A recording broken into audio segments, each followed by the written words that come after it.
नमस्कार दोस्तों। रंगों में एक रंग तेरी सादगी का रंग, ऐसी हवा चली कि वो रंगत नहीं रही। नसीर तुराबी की ये जो पंक्तियां हैं और इसको मैं शुरू कर रहा हूं और धन्यवाद देता हूं विजय शंकर सिंह का। उन्होंने मुझे ये पंक्तियां जो है भेजी तो मुझे अच्छा लगा। अब ये पंक्तियां आज बिल्कुल फिट बैठती हैं राहुल गांधी पर।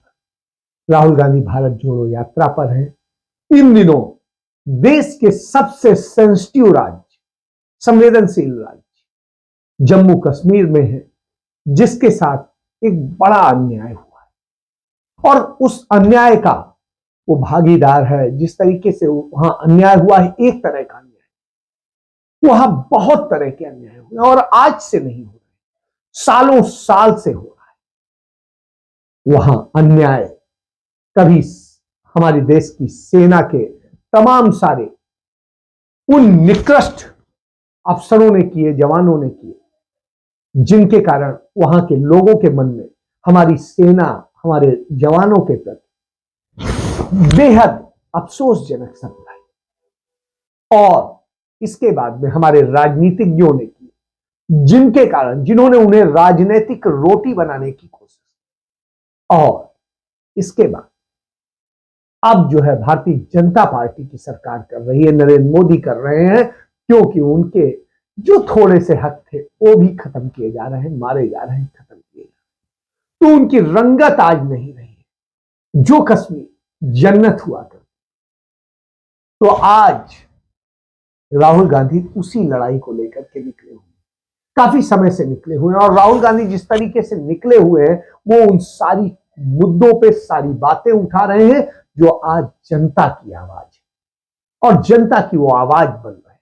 और इसके कारण तमाम सारे लोगों के अपने विचार उनके प्रति अब बदलने लगे हैं। मैं इसकी एक उदाहरण देता हूं। कल मेरे पास में एक भारतीय जनता पार्टी आरएसएस से जुड़े हुए एक सज्जन आए और उन्होंने बातचीत में बताया कि भाई साहब, आप सही कहते, राहुल गांधी पप्पू नहीं, पप्पू तो हमारे लोग कि जिन्होंने आज इस हालत में लाके खड़ा कर दिया, लेकिन हम उनसे बाहर नहीं जा सकते। हम डरते भी हैं और निश्चित रूप से हम आपकी तरह से बेखौफ होकर के नहीं बोल सकते। हमें धंधा करना है, हमें और भी बहुत कुछ करना, तो आप समझिए। और उन्होंने जब ये कहा तो मुझे याद आया कि एक वक्त था श्रीमती इंदिरा गांधी के लिए इसी तरीके से गूंगी गुड़िया शब्द इस्तेमाल किया। उस इंदिरा गांधी के लिए जिसने देश की आजादी की लड़ाई लड़ी थी बाल सेना बनाकर, जो बच्चों की उसकी सेना थी, उसने देश की आजादी में एक बड़ा योगदान दिया। वो इंदिरा गांधी जो छोटी सी बच्ची थी लेकिन जेल में बंद हुई और शादी होने के बाद कोई हनीमून मनाने जाता है, उन्हें जेल जाना पड़ा था और उन्हें जेल में बिताने पड़े थे। आप कल्पना करें, वो श्रीमती इंदिरा गांधी जो बहुत लंबे समय तक जेल में रही और छोटी उम्र की, यह इस बात का संदेश। और उन्हें गूंगी गुड़िया का, और उन्हें भी गूंगी गुड़िया बनाने का क्रम किसने शुरू किया? वो कांग्रेस के ही नेताओं ने। कांग्रेस में मोरारजी देसाई ने कहा, फिर आरएसएस के, बीजेपी के नानाजी देशमुख ने यह काम,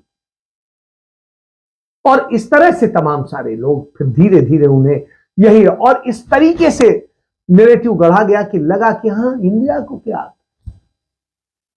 और इंदिरा गांधी, वही इंदिरा गांधी ने देखा कि अब हमें कैसे लड़ना है। पंडित नेहरू ने उन्हें कोई पद नहीं दिया और पंडित नेहरू के जाने के बाद में जब लाल बहादुर शास्त्री उनसे बोले कि नहीं, आप प्रधानमंत्री बनेंगे, तो उन्होंने मना कर दिया। उन्होंने कहा मेरे से नहीं होगा।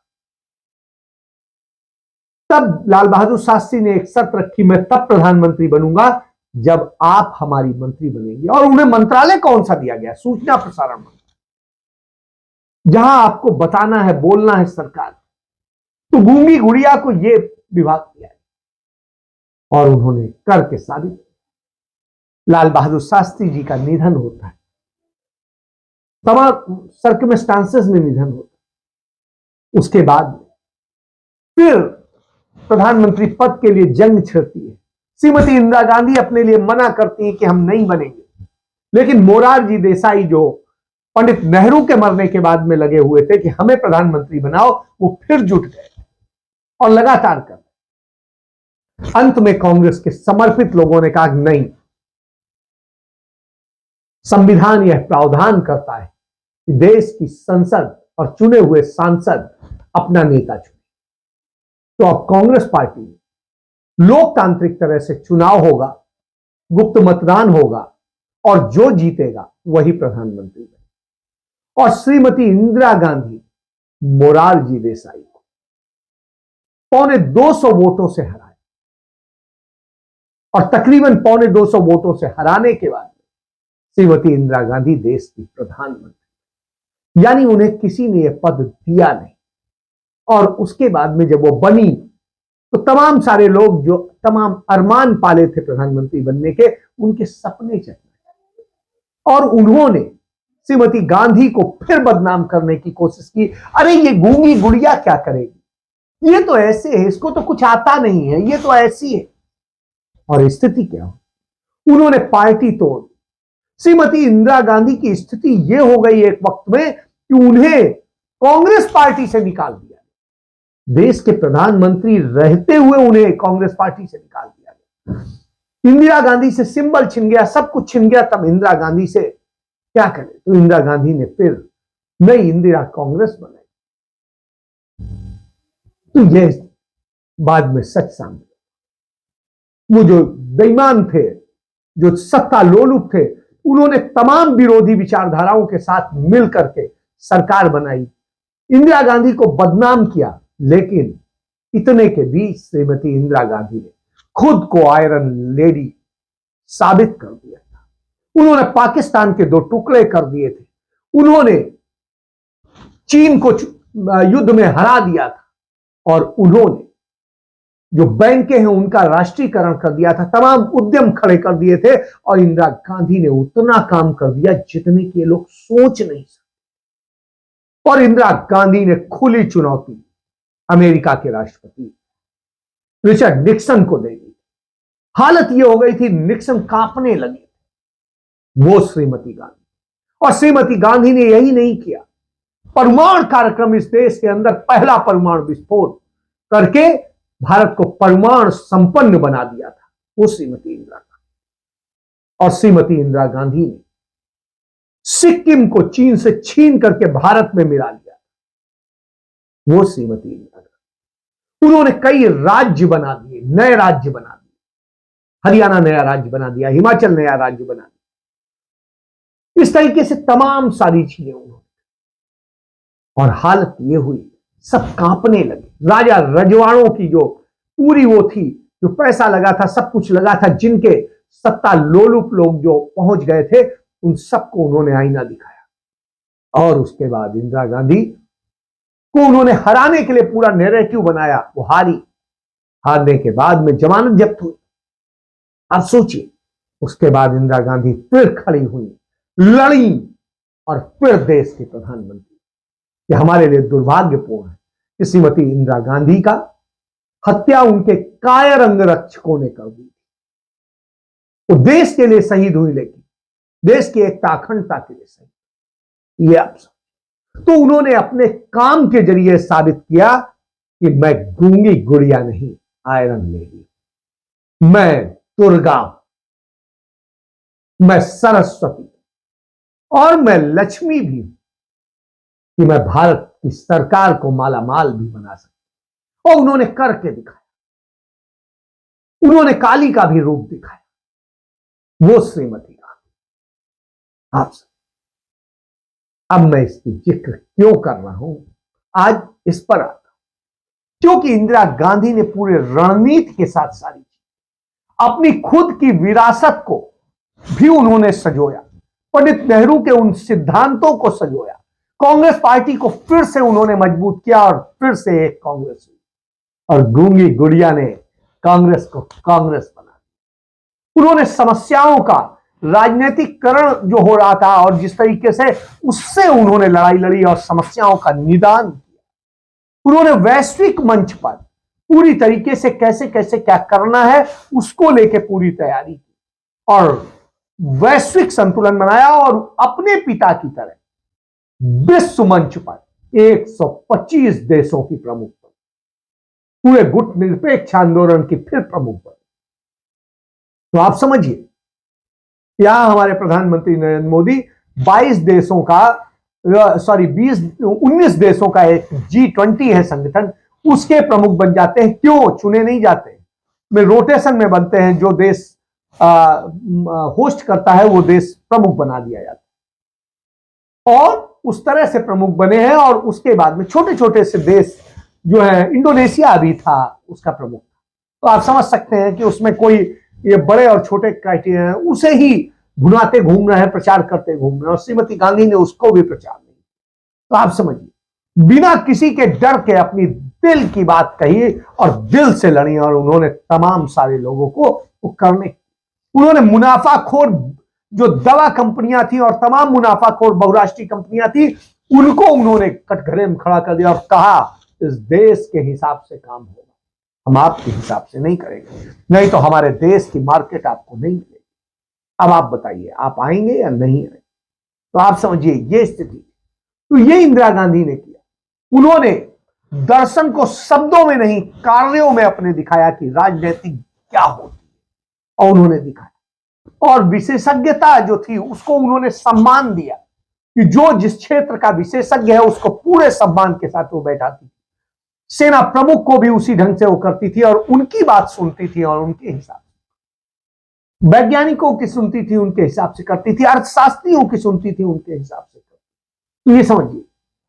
और दूसरे जो पेशावर विशेषज्ञ हैं उनको किस तरीके से अपने साथ मिलाना है, कैसे करना है, इन सब चीजों को लेकर के कमोबेश भारत जोड़ो यात्रा की राहुल गांधी जी ने पप्पू बनाया गया। पिछले 10 साल में उन्हें पप्पू साबित करने के लिए शुरुआत तो कांग्रेस पार्टी के ही लोगों ने, और लगातार ये स्थिति ये हुई कि वो लगातार फिर उसको जो है नरेंद्र मोदी की टीम ने पूरा उस पर किया, उस पर पूरा नैरेटिव और प्रोपोगंडा किया गया और नतीजा ये हुआ, लोग हर बात पे कहने अरे राहुल गांधी वो कैसे भी। लेकिन राहुल गांधी ने जब भारत जोड़ो यात्रा की शुरुआत की और खुद सामने उतर के आए और अपने जरिए दिखाए, उन्होंने कहा अब जो लोग दिखाते हैं, पर्दे में दिखाते हैं, मीडिया दिखाती है, सब दिखाती है, नहीं, ओरिजिनल राहुल गांधी अब जनता के बीच आएगा। और जब राहुल गांधी जनता के बीच आया तो वो न तो कभी पप्पू था, न है, न होगा, और यह बात जनता के बीच आते ही दिखने लगी, क्योंकि जनता अपनी नंगी आंखों से देख रही कि राहुल गांधी क्या है, उन्हें क्या नॉलेज है और क्या बोल। दुनिया भर के विशेषज्ञ, दुनिया की टॉप यूनिवर्सिटीज के लोग, हार्वर्ड से लेकर तमाम यूनिवर्सिटीज के लोग उनके साथ मिलने आए, उनके साथ चले, तमाम अर्थ विशेषज्ञ और सारे फील्ड के जो विशेषज्ञ, वैज्ञानिक, सैनिक, अधिकारी, दूसरे और सारे लोग सब आए, जजेज आए, वकील आए। My name is Sheila Jasnoff.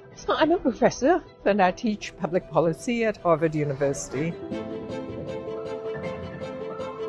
So we first started talking about technology and the role of technology in improving people's lives, and we were talking about different philosophies of how to incorporate technology. He was talking about the Chinese system and the American system. Question and answer mode about how he sees his vision of how to mobilize India's economic power but also political power.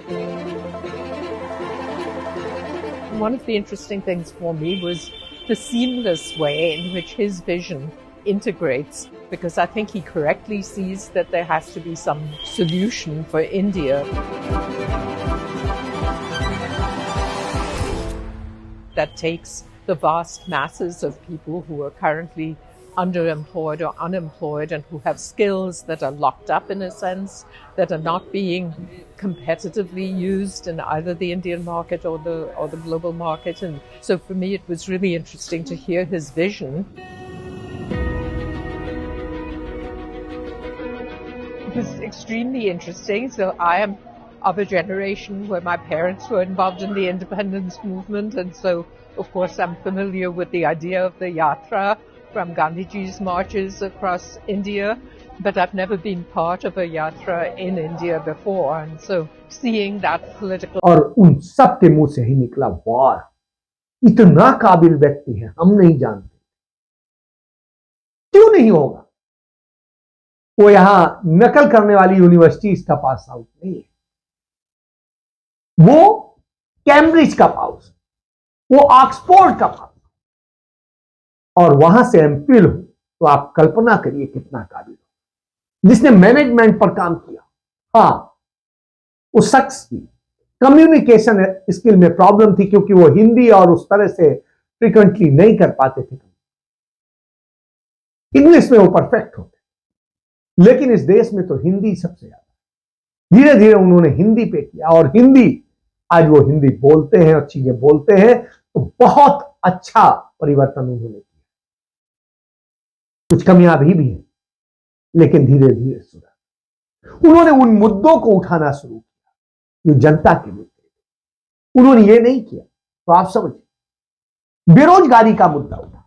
अभी हम आप देख रहे हैं, जो दुनिया की तमाम टेक कंपनीज हैं, वो नौकरी से लोगों को निकाल रही है, और जो निकाल रही है उनमें 80% लोग भारत के। गूगल ने अपने यहां 13,000 के करीब कर्मचारी निकाल दिए, अमेजॉन ने निकाल दिया, फेसबुक ने निकाल दिए, जैसी तमाम बड़ी कंपनियों ने, और टोटल अब तक 1 लाख के करीब कर्मचारी निकाले जा चुके हैं। तो यह आप समझ, ट्विटर ने अपने 50% कर्मचारियों को नवंबर में निकाला था और अब फिर निकाल दिया।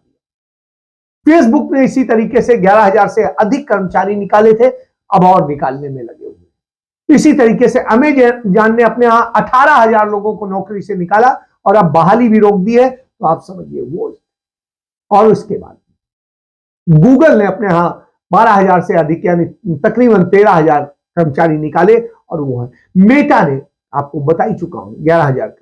माइक्रोसॉफ्ट ने अपने यहां 10,000 से अधिक लोग निकाल दिए। इसके बाद सेल्सफोर्स है, उसने करीब 8,000 लोगों को अपने यहां से निकाल दिया। स्नैपचैट है, उसने करीब 6,500 लोगों को निकाल दिया। एचपी है, उसने 6,000 लोगों को निकाल दिया। और ट्विटर का बता ही चुका हूं कि उसने अपने 60% अब तक कर्मचारी निकाल दिए। और सीगेट है, उसने भी अपने यहां 3,000 लोगों को निकाल दिया, और इस तरीके से लगातार निकालने का चल। दूसरी तरफ स्टार्टअप को अपने इन्वेस्टर नहीं मिल रहे हैं, जो स्टार्टअप को लेकर मोदी बार बार वैश्विक फोरम से लेकर सब जगह बात करते थे, और वहां वर्ल्ड इकोनॉमिक फोरम जैसी संस्थाओं में इसको लेकर के चर्चा हुई कि स्टार्टअप लड़खड़ा रहा, उसको कोई जगह नहीं है। तो यह स्थिति। इसके बाद कंपनियों पर खर्च कम करने का दबाव बन रहा है, इन्वेस्टर्स नहीं आ रहे हैं, उसकी समस्या है। वैश्विक मंदी की आहट है, उसके कारण तमाम कंपनियां परेशान है, और जो मौजूदा भारत के हालात हैं उनको लेकर के तमाम कोई भी अब पैसा लगाने तैयार नहीं। भारत से फॉरेक्स रिजर्व जो है लगातार घट रहा है, क्योंकि तमाम जो इन्वेस्टर्स हैं वो अपना पैसा निकाल रहे हैं, उन्हें भारत की सरकार पर, उसकी नीतियों पर भरोसा नहीं। वैश्विक मंदी की यह स्थिति है, और इस तरह की जब स्थिति है तो आप समझिए, ये तो मैंने चंद सेक्टर के बताया, ये वो सेक्टर थे जिनमें नौकरी कोविड के दौरान मिली, आज उनमें भी खत्म। बाकी सेक्टर्स की तो बात, स्थिति खराब है ही। तो आप इससे समझ सकते हैं कि क्या हालत कर दी गई है। इसके बाद आप देखिए, जब राहुल गांधी की यात्रा जम्मू कश्मीर में चल रही, उसके पहले जहां से उनकी यात्रा कल थी, वहां से कुछ किलोमीटर दूर, यानी करीब तकरीबन 50 किलोमीटर के दूर, वहां पर विस्फोट होता है, बम विस्फोट होता है, आतंकी विस्फोट होता है। उन्हें डराने की कोशिश की जाती है, सरकार डराती है, उसके बावजूद राहुल गांधी कहते हैं नहीं हम चलेंगे। तो कल तो उनका रेस्ट डे था, आज वो चले, और वो 25 किलोमीटर चल के उससे बिल्कुल पास पहुंचे। आप कल्पना, और राहुल गांधी ने कहा नहीं, अब सरकार यह रोकने पर लग गई है कि लाल चौक पे जहां कांग्रेस पार्टी का दफ्तर है, वहां पर राहुल गांधी ने कहा हम अपने पार्टी के दफ्तर के ऊपर तिरंगा फहराएंगे 30 तारीख को। लेकिन सरकार इतनी डरी हुई है, मोदी सरकार, कि उसमें कह रही कि नहीं भाई हमारा दफ्तर है, हमारा झंडा है, राष्ट्रीय झंडा है, हम क्यों नहीं फहराएंगे। और आप कौन होते हैं रोकने वाले? हक नहीं है आपको, हमारा पक्का स्ट्रक्चर है। तो ये नहीं है कि हमने टेम्परेरी बना के खड़ा कर, समझिए आप। तो यह दशा है, यह डरे हुए लोग। देश महंगाई, बेरोजगारी, तमाम सारी चीजों से जूझ रहा है।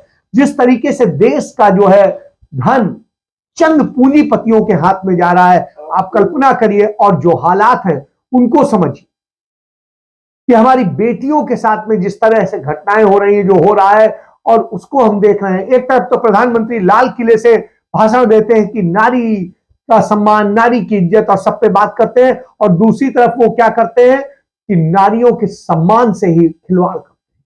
पहले बिल्किस बानो का उसी दिन जो बलात्कारी थे, हत्यारे थे, उनको बरी करा दिया जाता है, और उसके बाद अब हमारी खिलाड़ी जो मेडल लेके आती हैं उनके यौन शोषण होता है। तो ये प्रधानमंत्री जो यौन शोषण करने वालों के साथ खड़ा हो, तो आप कल्पना करिए। इसीलिए राहुल गांधी चल रहे हैं और लगातार चल रहे हैं, और उनके चलने में कोई वो नहीं। और प्रधानमंत्री इतना डरते हैं, भारतीय जनता पार्टी आरएसएस इतना डरती है कि जब बीबीसी ने उस सच को जो पूरा देश जानता है कि नरेंद्र मोदी ने क्या किया, पूरे तथ्यों सबूतों के साथ में बीबीसी ने उसकी डॉक्यूमेंट्री बना के पेश कर दिया, और एक खंड पेश किया जिसमें कि नरेंद्र मोदी किस तरीके से घटनाएं करते हैं, एक अपराधी की तरह नजर आते हैं।